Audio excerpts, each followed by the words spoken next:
እንጀራ ልጋግር ነበር ምጣዱ ተበላሽቷል። ምን ወንድ እንደሌለበት ቤት።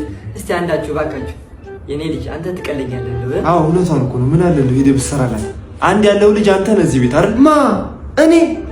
ኧረ እባካችሁ እናንተ ሰዎች አቀልዱ። ከመቼ ወዲህ ነው ኤሌክትሪክ ሰራተኛው? ከመቼ ወዲህ ነው? እሺ ለወዲህ ሲሆን ግን ትችላለህ አይደል? የተጋገረውን እንጀራ ለመብላት ይሄ በጣም ከባድ ሪስክ ያለው ነገር ነው። እንደ ቀልድ አትብት እባካችሁ። ማን ነው? ግቡ። እንዴት ዋላችሁ እዚህ ቤት?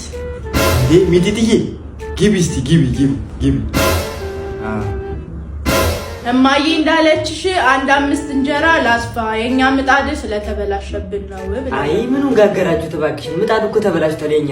እኔም ልጅ ስራ ላይ ብየው ነበር። ያው አልችልም ማለት እስቲ ባለሙያ ጠርተን ምናምን እናስተካክሏለን። የኛንም የእናንተ ከመስመር ነው እናንተ የተቋረጠው። በቃ ከትራንስፈርመሩ ነው እሱ አውቄዋለሁ። አይ ምንም ችግር የለም ከትራንስፈርመሩ ነው። አሁኑኑ እመጣለሁ። በቃ መሰላልና አዘጋጁ። ትራንስፈርመሩ ላይ ወጥቼ በቃ 5 ደቂቃ ማይፈጅብኝም። ነካ አድርጌ እወርዳለሁ። አባዬ አንተ ኬዝ ምንድን ነበር ያልከኝ? የኔ ምጣድ ትንሽ ምጣድ ተበላሽታብኝ። ምንም ችግር የለም እንዳያሳስብ። አሁን ገብቼ ፋር ይወጣል። እሺ እኔ ምን የኔ ልጅ ቆጣሪ አልመለስክም። እንዳታጠፍት አልፈልግም። በእውነት አልፈልግም። ጎበዝ ነው። እኔ እኮ ነግሬያችኋለሁ። ይሄ ልጅ አንዳንዴ ሴጣኑ ሲነሳ ነው እንጂ እምቢ የሚለው የማይችለው ነገር የማይችለው። እውነት ጋሼ እንዴ? እና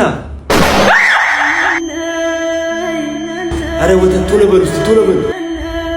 ወይኔ አባት ተረፍክ። ወይኔ በኔ ጦስ ነው። በጣም ይቅርታ። አይዞህ። ደህና ነኝ። እናንተ ደህና ናችሁ? ምንድነው ቆይ የተፈጠረው ነገር እስቲ ንገረን። አባዬ ያልተረዳህ ነገር ስራ። እኔ እንደዚህ ጥቃቅን ነገሮችን እኮ ስለማልሰራ ነው። እኔ ትልልቅ ፖል ላይ ምናምን ነው የኔ ፊልድ እዛ ላይ።